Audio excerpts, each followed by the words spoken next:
As interest in using Open RAN for 5G gains momentum, CSPs across the industry are looking to their peers for guidance and insights as to how best to deploy this architecture. Early adopters, such as Vodafone and Verizon, are already rolling out Open RAN in their networks and demonstrating its potential.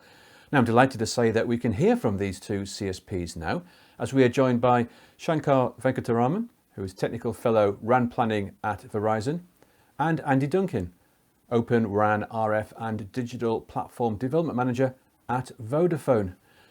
Very good to see both of you. Thank you for joining us on the programme. Shankar, now that Verizon has deployed 5G virtual RAN narrowband with x86 hardware from HPE, what's your advice for other operators looking to roll out Open RAN?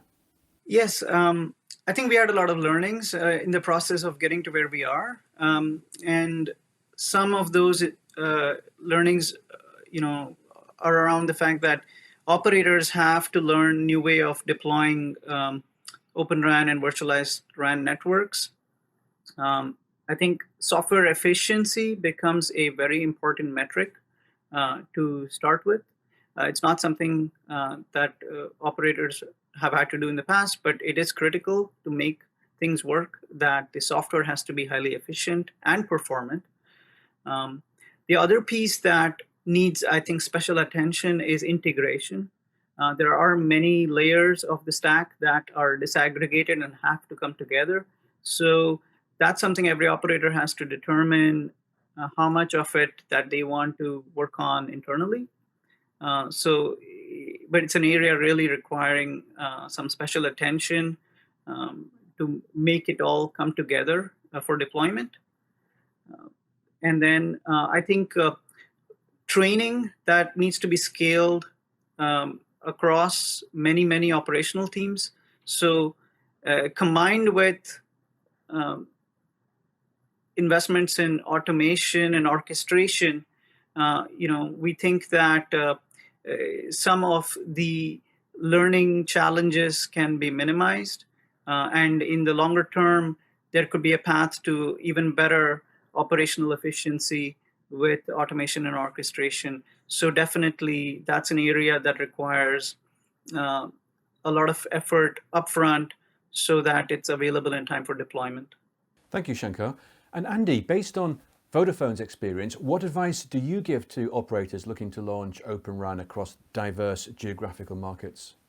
So very similar, I think. When you start to do the first deployments, you've identified markets and the scenarios. The critical thing is to start the planning very early.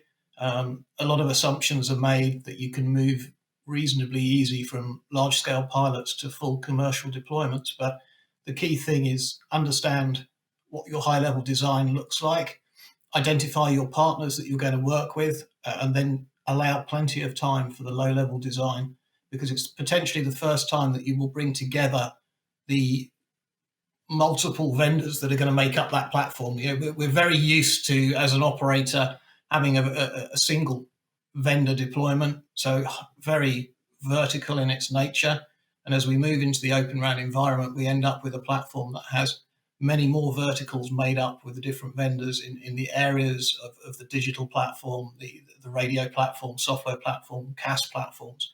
And I think it's easy to underestimate how much time has to be spent in bringing those vendors together and making that transition. So as we prepare now for our first commercial implementations, it's critical, and we're in the labs now with a number of those partners, bringing those partners together, getting them to work on that detail, and then ensuring that we have it all properly documented, and that end-to-end architecture is clearly understood by everybody. It's a reasonably long end-to-end chain, and for it to work effectively, we have to ensure that everybody understands what's happening in each of those specific areas, be it the DU platform, be it some changes in terms of software and associated functionality, because at the end of the day, it's all interconnected and it has to work together. So that's our primary focus now. The period of show and tell, to some extent, as we've referred to it previously, is now over. And our focus over the next 6 to 12 months is really about hardening these platforms so that they're suitable for full commercial deployment and capable of delivering the services that our customers demand from us. Now, we're seeing evidence that network equipment providers are delaying, either by choice or by chance, the delivery of virtual RAN software, which in turn can cause delays in 5G Open RAN rollout. I'd like to ask both of you how you're addressing this. Shankar, let me address that point to you first. Yes, I think it took us a while to get to where we are now. That is evident. It took many years of effort, but within Verizon, we had a clear goal to get to this point in time, and we started working with our partners, incumbent vendors who we have worked with for many years, and tried to get them on board and ensure that their roadmaps are able to support the program. So, happy to report that we do see the shift happening now. Relative to a few years ago, many tier one OEMs are able to prioritize this path.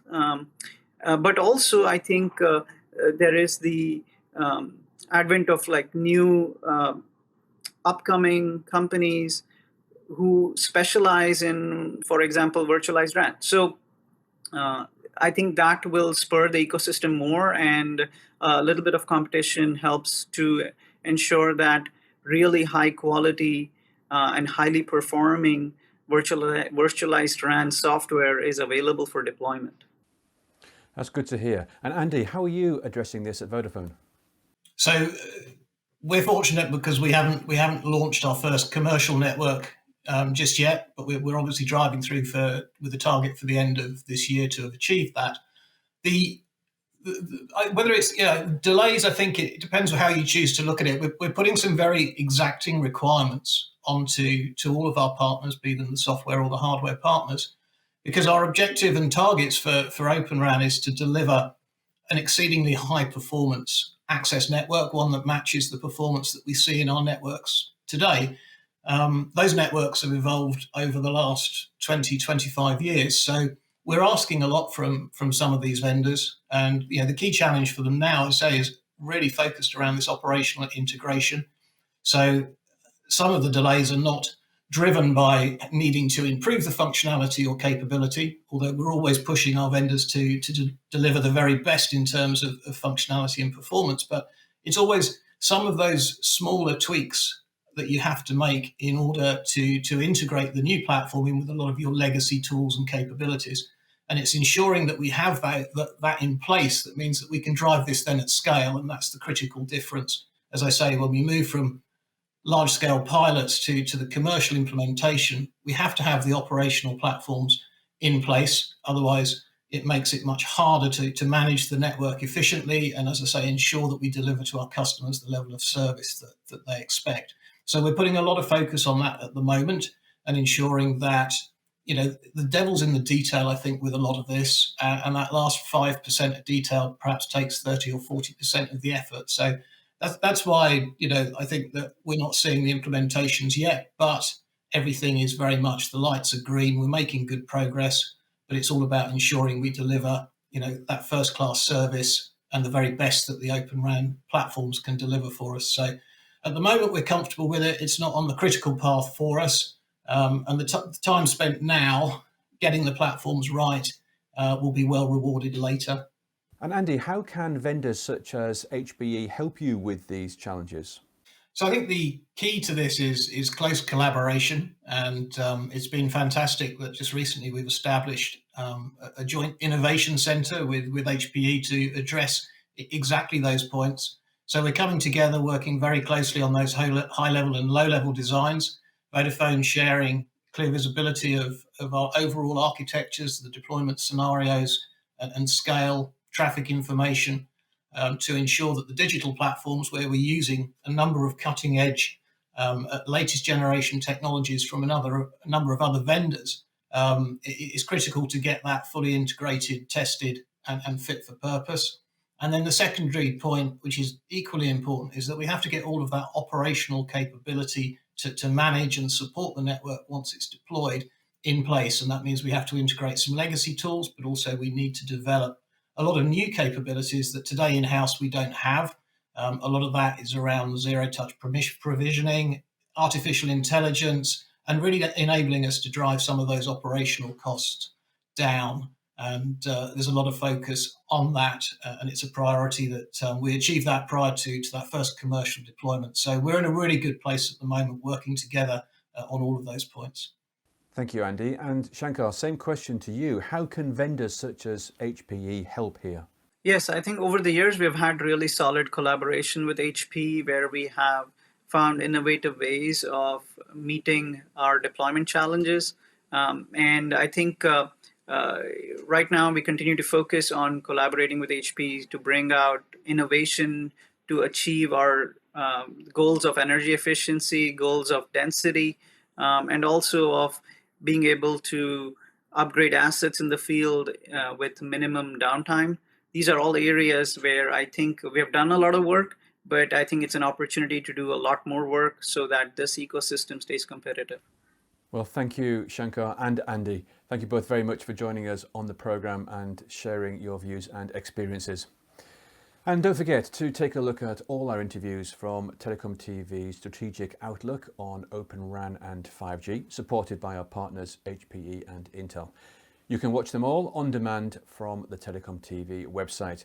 For now, though, thank you very much for watching and goodbye.